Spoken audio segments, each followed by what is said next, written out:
Hey everybody, Flightsimguy here.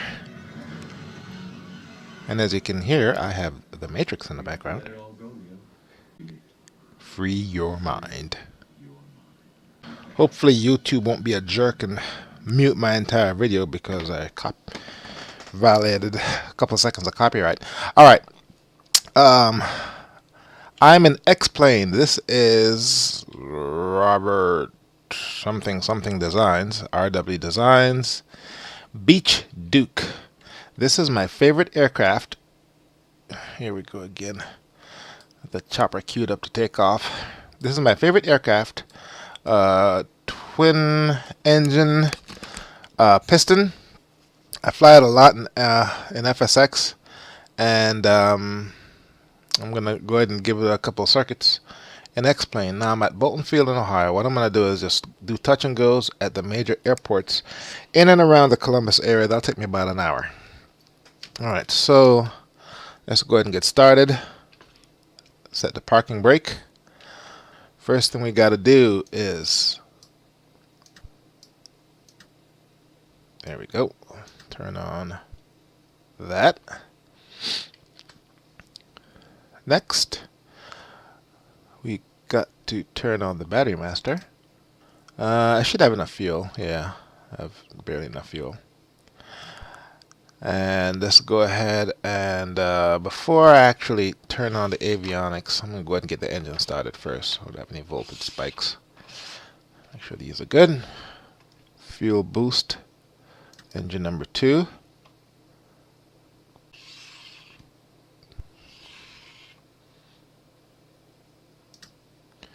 And let's go ahead and get it started now.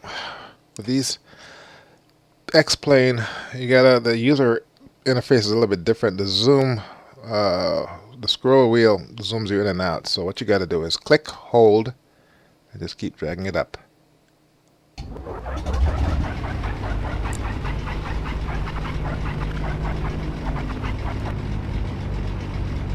There we go. We got engine 2 going. Now let's do engine 1. Turn on the boost pump and the engine.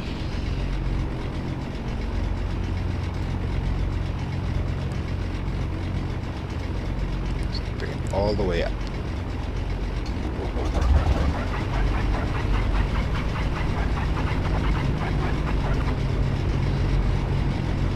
Alright, got some keys mapped. Let's see if they work. Avionics master. Okay, that worked. And I'll turn on the generators. That's on. And the inverter. Go. Let's go ahead and turn on our equipment.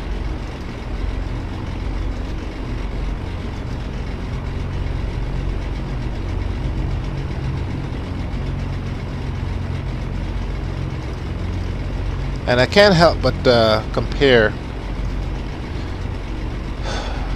this to FSX with what Real Air's Duke.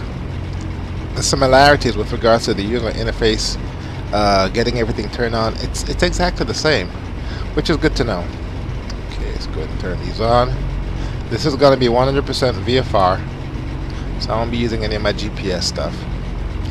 And the ATC in this thing sucks, so I won't be using that. Now, there we go. Field elevation in Ohio is about, or in Columbus is about 800 feet. And let's go ahead and set my trim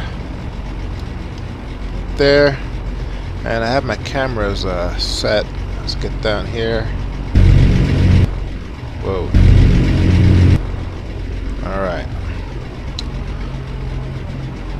Let's turn these lights on. And I want to say I had a camera view set for essentially to come down here so I can see my other switches. It's gonna get dark on me, so turn on the panel lights. Let's go Go down a little bit more. Let's see what this is. And I'll keep these lights on. Landing lights anyway. Keep that on. Alright. Let's see here now. Oh, alright. I have the props feathered, so that's the reason why it's doing what it's doing. There we go. Same on this side.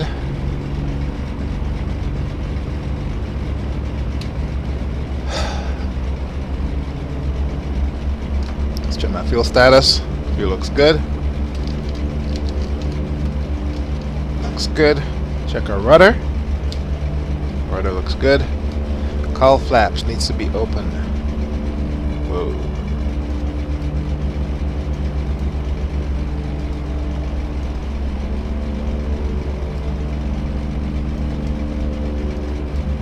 There we go. Takes a little bit of getting used to the user interface. Otherwise, everything is good. I won't be taking off with flaps. Flaps up. Aileron, rudder trim to 0. I'm trimmed for takeoff, and I'm going to be flying north. So I think what I'll do is I will start with OSU Airport, which is going to be on the inside of the outer loop. Where's my flight director? Won't be using the autopilot, so, or any of my my other navs.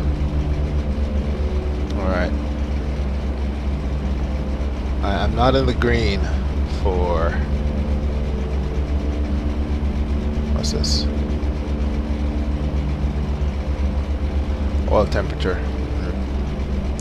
Alright, so what I can do to help move that along, put the cowl flaps half. From all my readings on aviation, piston aircraft, what I've learned is the #1 enemy of any piston aircraft is engine heat, either too much of it or lack of it. So normally I'd want my numbers to be in the green. Then again, one of the benefits of simulation is none of that matters since we're not flying real planes. Alright, I think I'm ready to go. Let's go ahead and get moving because these guys are ready to take off using this runway. Turn this down. There we go. Alright, let's get rolling. Alright, I need to hear something. There we go.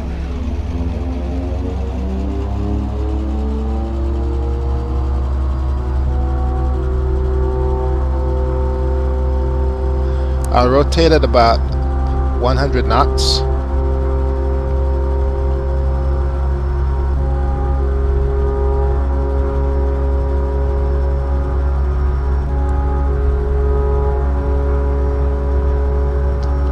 we go.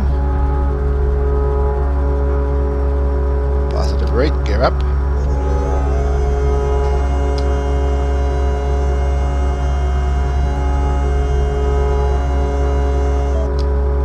Alright, now for this flight I'm just going to go ahead and keep my altitude at around 2,300 feet. 2,300, 3,300, no more than 4,000 feet.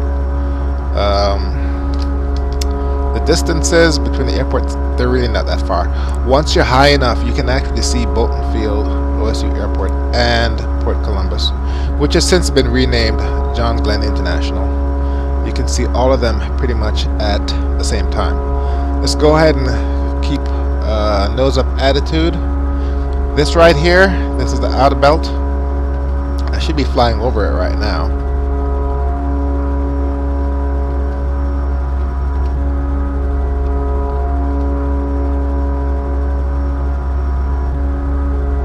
Alright, manifold pressure. I'm at the red line for prop RPM. Let's go ahead and bring back the manifold pressure to about 30. Bring RPM. Keep it within the green. Alright, let's see where we are. Okay.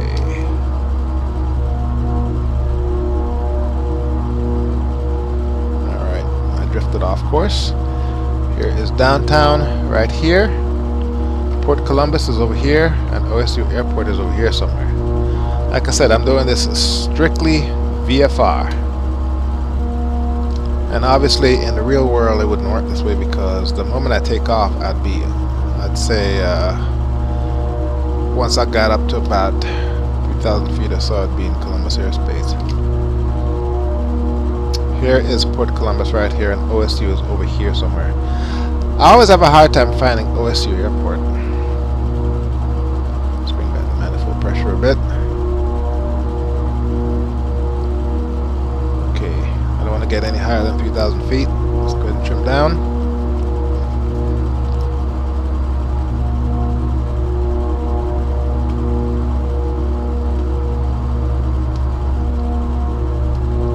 Okay, that's my trim status. Down. There we go.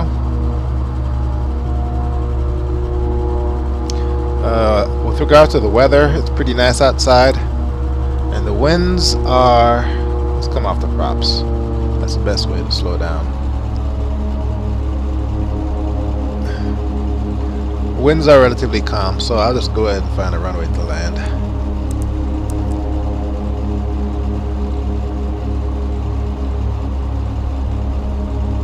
See how we look on the outside. Too shabby. I got a drag here. Okay, here's OSU Airport.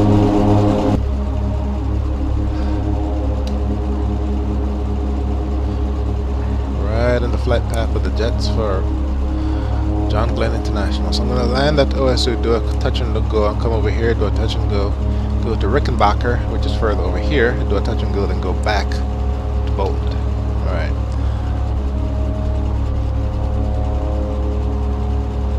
Yep, that is OSU Airport right there.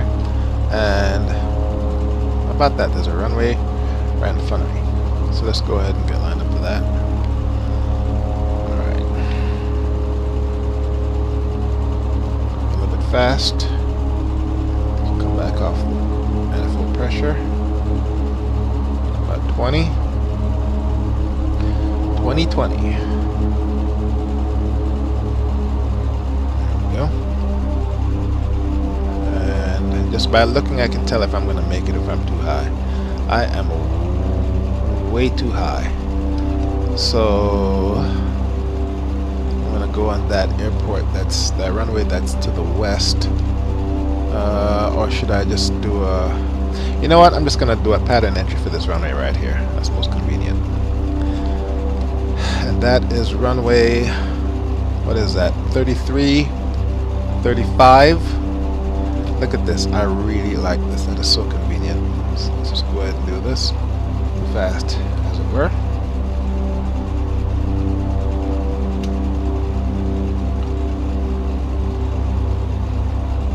Let's tilt the wings, see where I am relative to the runway. Okay, it's a little bit more off keel. So let's say about there. Alright.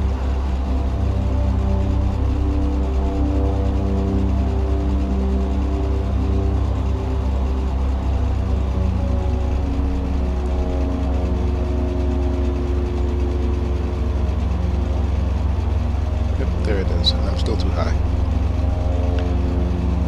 Alright. My altitude is 2,800 feet. I need to lose some speed. Let's check out the speed brakes on this thing. Let's go to 6. Oh yeah, that's right. It doesn't have speed brakes.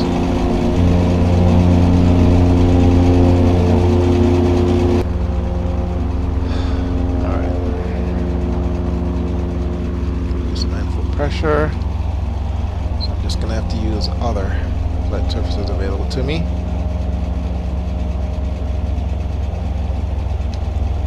Raise the nose.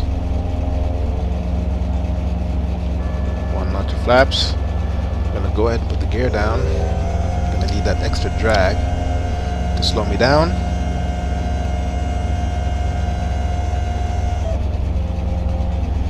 Okay, I'm coming down nicely. Alright, I can go ahead and push my props full forward.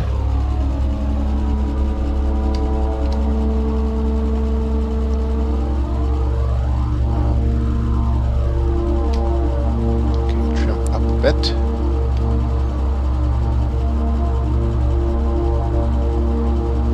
Up some more. This thing really wants to go down. Okay, that should be enough.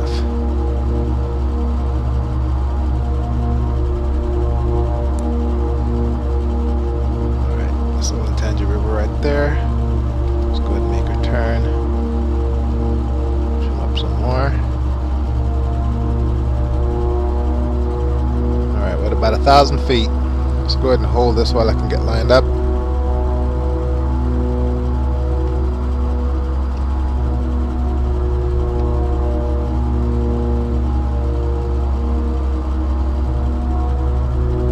Don't fall out of the sky.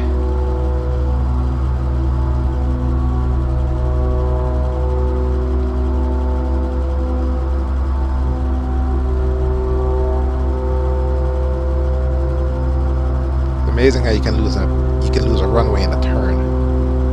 Where the hell did that damn airport go? Alright, there it is in front of me.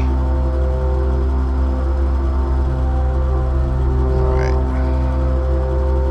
I want to say that's the runway right there.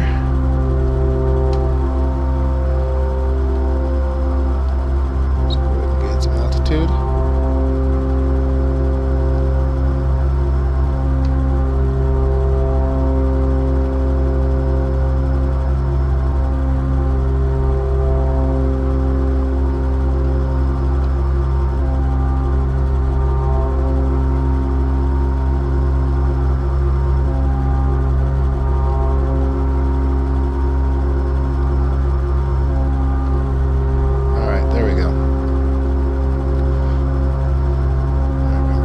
There, City of Columbus should be. No, what's my direction? I'm heading. It's south.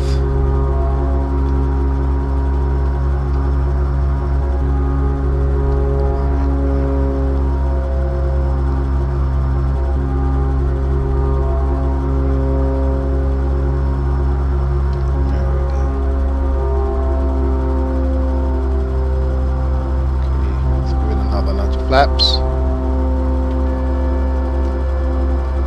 which is my final notch. Got a big old balloon there.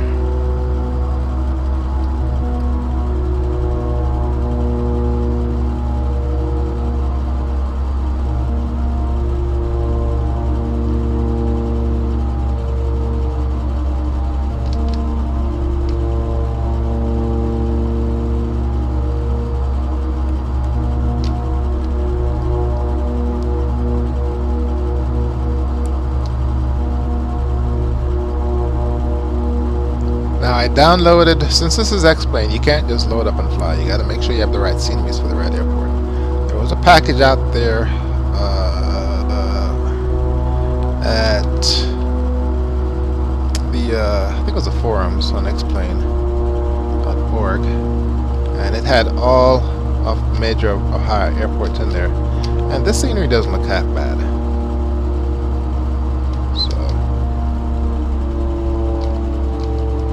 Not going to force it to come down in the first 1/3, even though this is a shorter runway.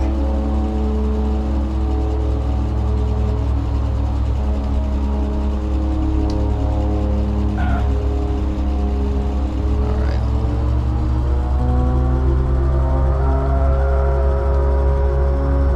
Flaps up.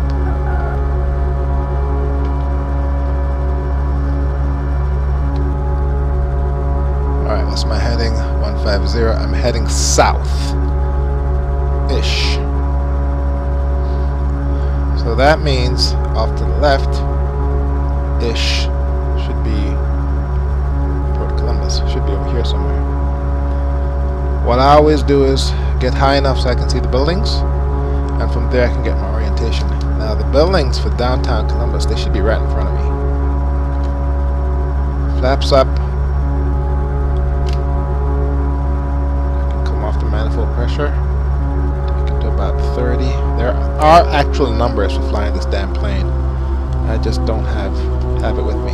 In fact, one of my beefs with this aircraft, if the author is listening, is the documentation, sir, is a little bit skimpy. It's an outstanding aircraft with regards to the virtual cockpit and whatnot, and the flight model and so on, but the documentation is very, very skimpy.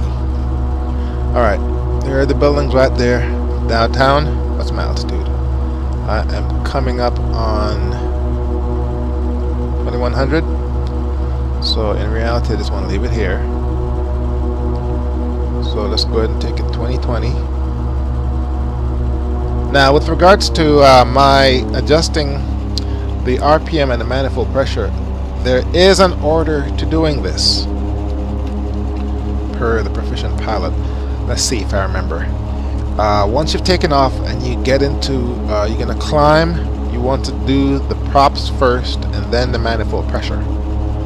Once you're descending, it's all the way around. You do your manifold pressure, then the props.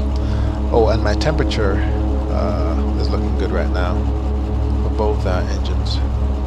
And Port Columbus should be right there. In fact, there it is. Let's go ahead and make my left turn. And is that supposed to be OSU Stadium? Is that right? Yes, that's right. Or is that Crew Stadium? I want to say that's the Crew Soccer Stadium, not OSU Stadium. The Crew Stadium is right under the flight path for runway. What is this? This is 10 left. Many times I've been to the Crew Soccer games. The big jets, they fly right over.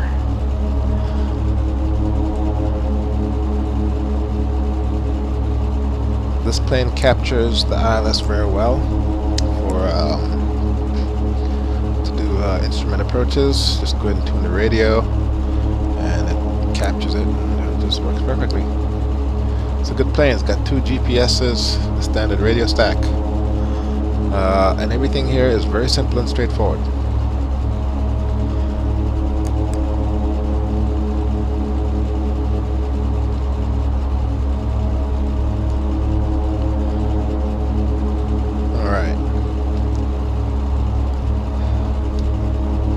Altitude 2,000 feet, which means I'm actually 1,200 feet. I have 1-on-1, so let's go ahead and bring back the manifold pressure.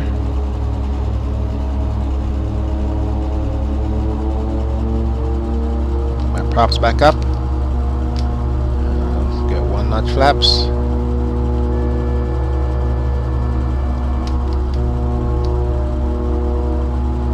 Let's take a look at my trim. Whoa.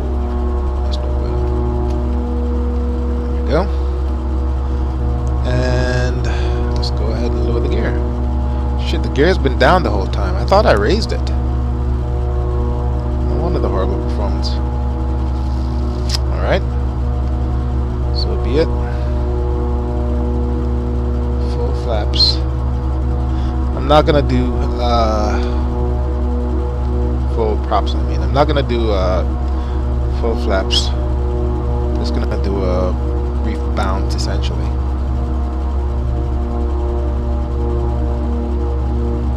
Then head for Rickenbacker. Oh, also, I'm now using OBS Studio. Took a little bit of while to figuring it out, but offers a lot more flexibility. Takes up a lot more resources. 32-bit app. You can now record your video with a lot more capabilities and features, and you can record multiple channel audio as separate tracks.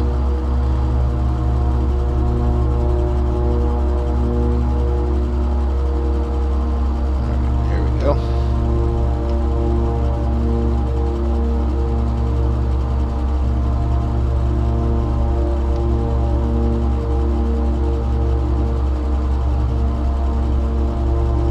path, but that's okay. If I didn't know any better, I'd say there's something on the runway. But no, that's just sliding.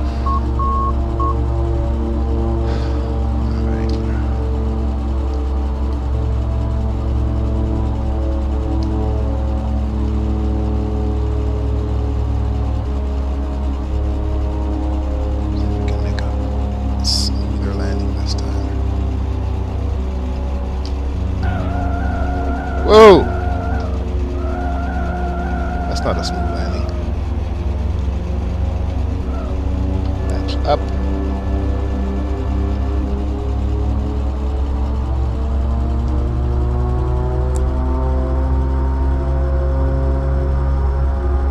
Okay, let's go ahead and rotate.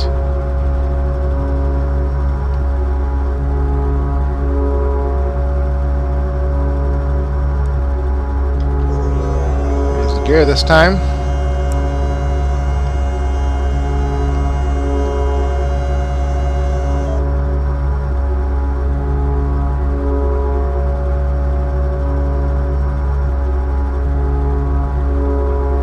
All right, now Rickenbacker should be this way.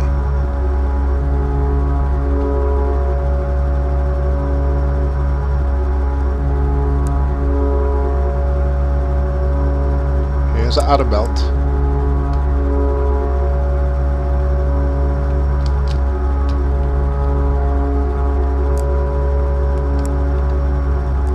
Alright. Slowing down. Foot pressure first. Then the props.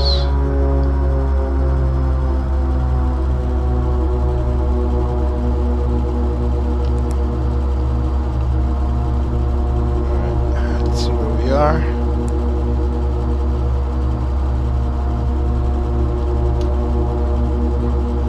Alright, I know Rickenbacker's around here somewhere. It's not far from OSU Airport. What's my heading? Not far from Port Columbus. I'm heading south. Let's see. Let's go ahead and climb some more.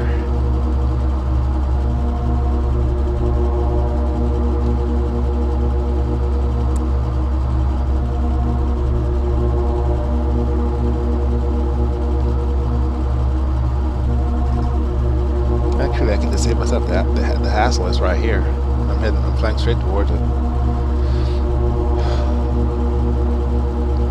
And I think, is that it? Yeah, those are the two runways right there. Alright.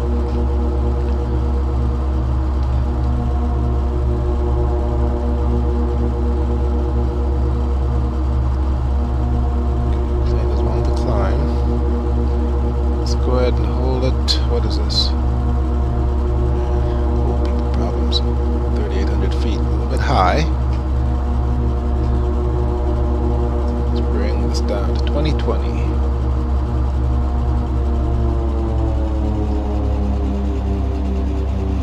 There we go.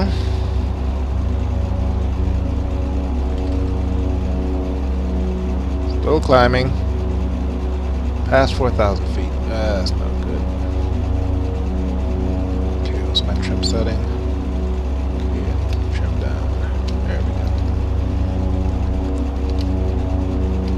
Alright, let's go ahead and we'll do the right runway. Let's go ahead and put the gear down.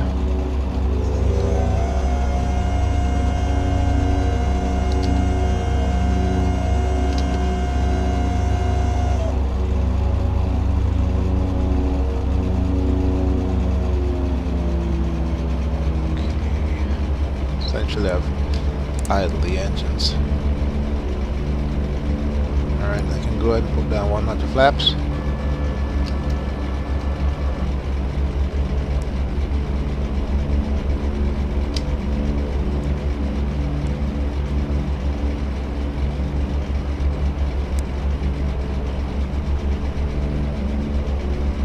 Alright, set rate 1,000 feet per minute.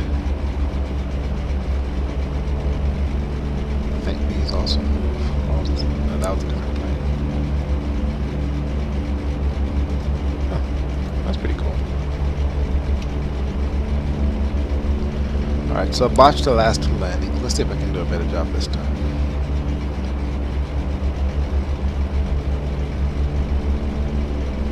Coming down at about 1500 feet per minute.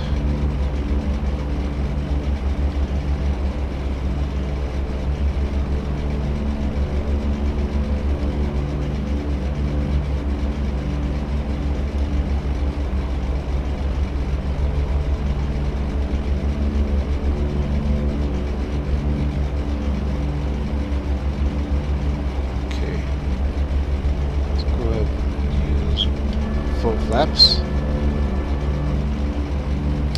Give me extra drag. There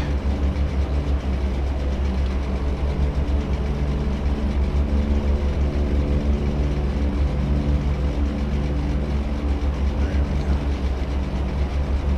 Alright, props, full forward.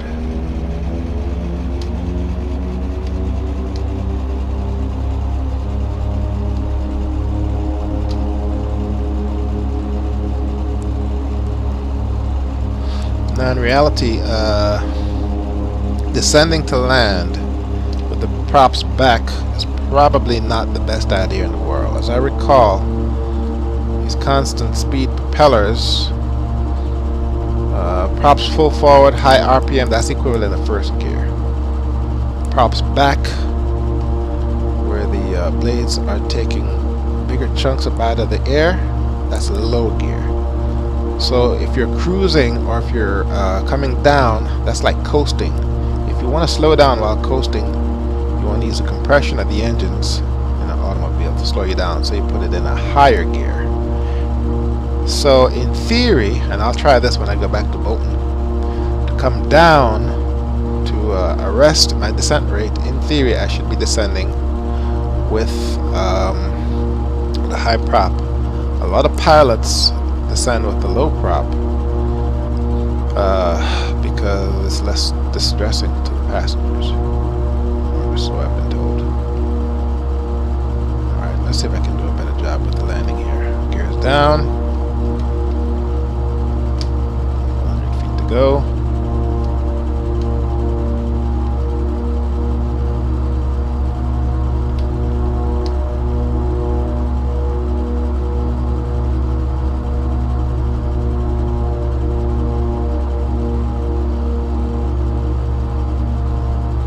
Runway is a little bit sloped, I can tell. Right. So we can do a better landing here.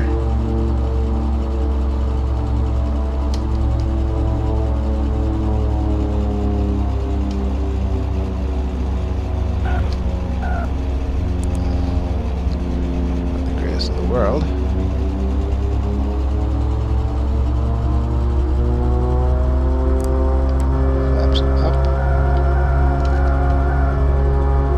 Hate when it does that, jeez.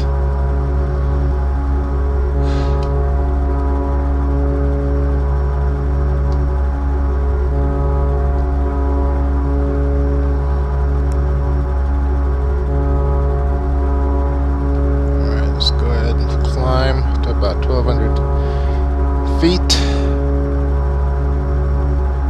which is about 400 feet above the ground. Turn towards KTZR, which in this case is a right turn. Wait a second here. North. How's that south? 240. Okay, cool, that's right. There we go. Gear needs to come up.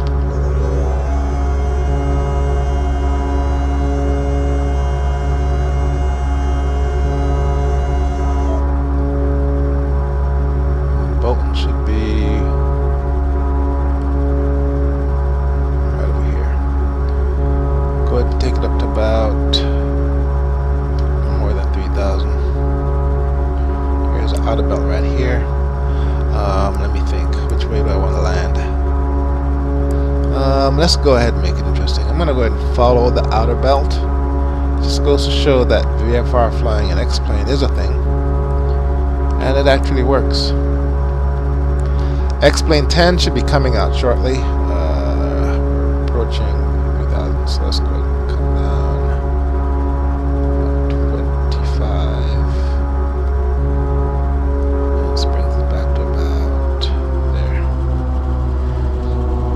there. X-Plane 11 is coming out, and from what I heard, we're having dynamic airports.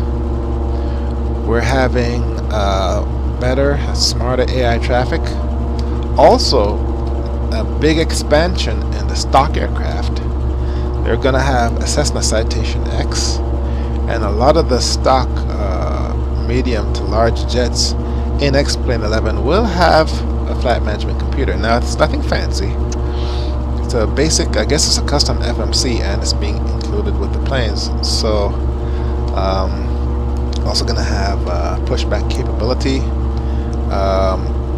revamped user interface, so you can start, save and start where you want to start, and select the weather and select this and that and all that kind of good stuff. So if X-Plane 11 meets my expectations, that might be it for FSX. I might still do some flying with regards to creating and publishing content, but from a simming and a training perspective, you really can't beat what X-Plane has to offer. Here's downtown Columbus, and I'm right on the edge of Columbus airspace right here. Here's the outer belt, which is 270. It's a ring, goes around Columbus, and here is the interface, or the interchange, between 270 and 70. 70 runs east-west, and where you this corner right here, that's the flight path to Bolton, and I'm coming right up on it right now, so I'm actually way high, 4,000 feet. Yeah, right, I don't think I'm going to make this. Bolton is right over here. I guess I can do one, let's see here, I'm too close, 4,000 feet. So let's just go ahead and do one, I won't call it 360, but I will come towards the city, and let's see if this works. There we go.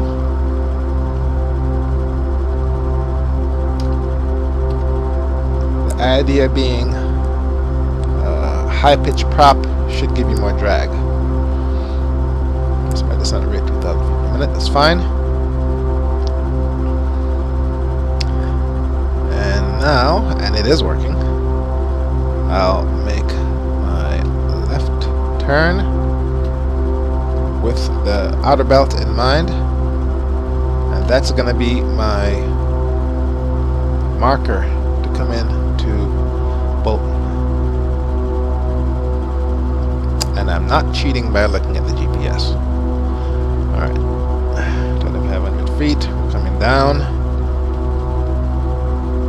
and there she is right there, right as planned. Right here is a commercial district. There's some train tracks over here, and there's a big old commercial district right around here where stuff gets unloaded. 1-notch flaps, gear down, and this turn right here, that's the exit to Grove City. There's also an airport over here. It's Columbus Southwest. Gas so I don't fall out of the sky. And right, this turn right here should take me right into, actually, let's come out here a little bit further. Make the turn. 1,800 feet, I'm about 1,000 feet up, so let's go ahead and keep it here.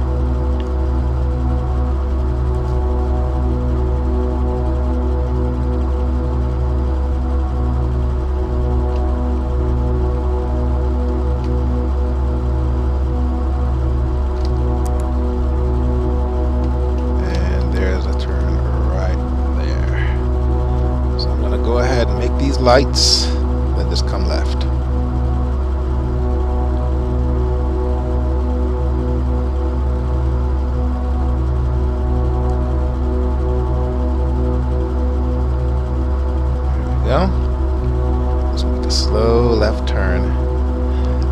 This exit right here is the Georgesville exit. That's where I get off.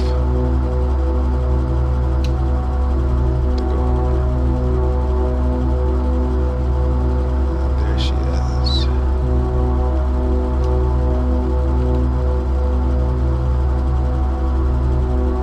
This is Columbus Airport. There's a grass strip over here somewhere, Darbyville. And whenever I come home from work, and there's folks flying in the pattern, if they're landing on runway 22, they always come right over where the off ramp is. And here it is right here.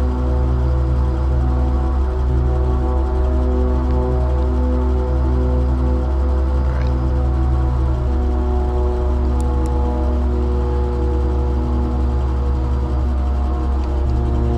Go ahead and use full flaps. Up.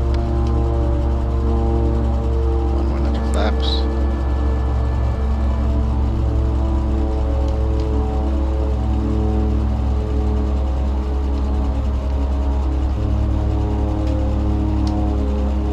Okay, stall.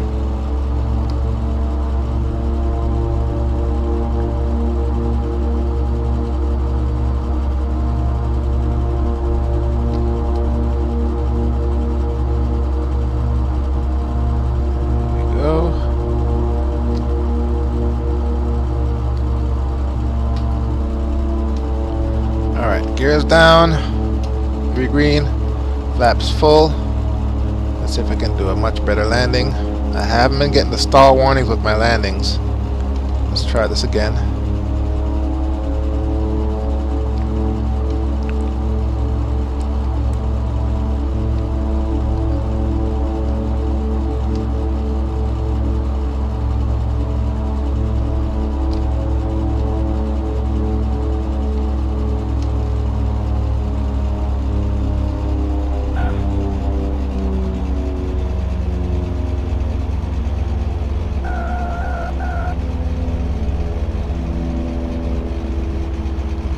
Alright, put it down, and let's see if I can get this exit here. And I certainly hope they did something about the brakes.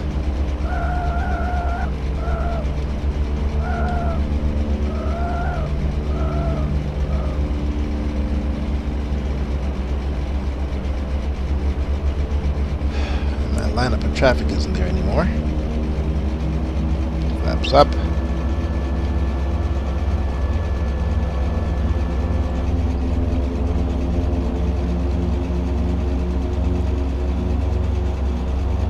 Save myself the hassle, or to give myself the hassle. When I quit this flight, I'm just going to go ahead and save it. With the aircraft parked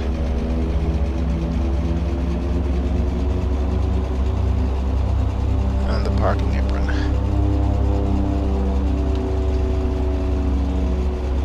Anyway, as I was saying about X-Plane 11,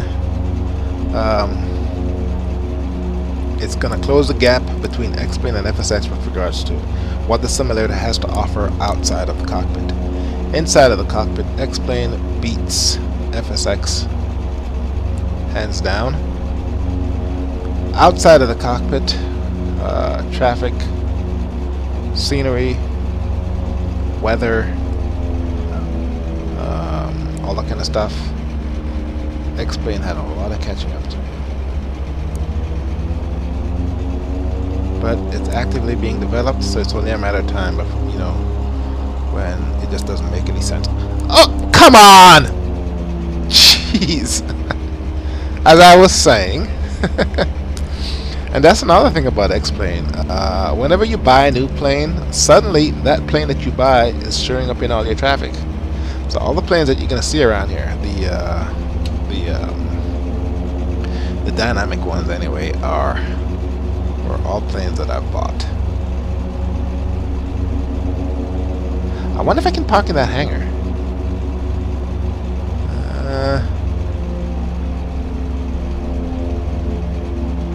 Wouldn't help to try. Wouldn't hurt to try. Yeah, let's go ahead and see if I can park in that hangar.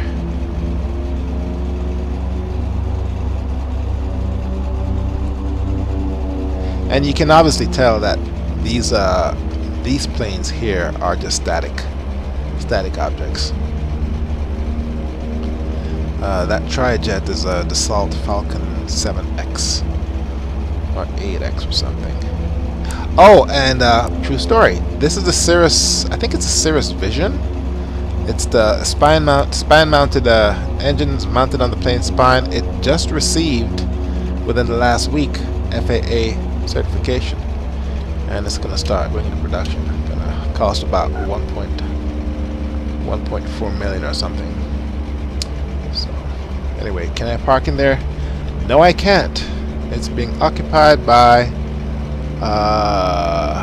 2 Learjets. So I guess I'll just have to park right here. Look. Maybe I can do better than that. Yeah, I can do better. Now, is it this or is it this? These lights, you can. Ah, there we go. Here it is, right here. You can actually turn on the night lights. It's actually pretty good. Yeah, I can do better. Go ahead and give it some gas, and I'll park next to that twin engine right there. All I gotta do is come up here, pivot.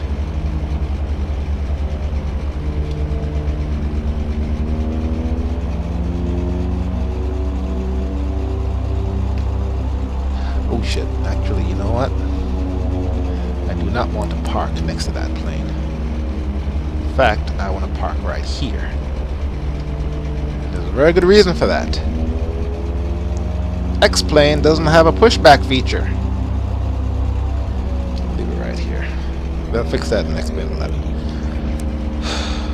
V is your emergency brakes. Turn it on. Now let's go ahead and power this thing down. Alright, so close the engine. Turn off your cockpit lights. Generator. Avionics master. Battery master. Off. And with regards to these other switches, I'll just go ahead and leave everything on and pick it up where I left off. Alright. Oh, no. Okay, the landing lights are still on. I want to say those lights are...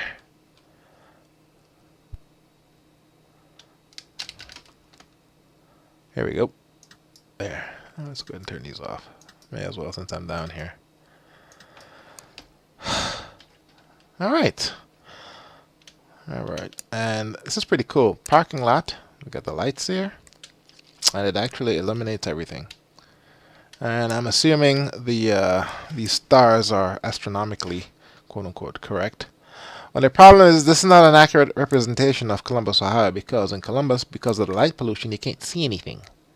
So there shouldn't be all these stars here. At any rate, that's all I have for now. I just wanted to do a little bit of explain GA flying around my hometown. Hope you enjoyed. Flightsimguy here. Thank you very much for watching. I will see you next time.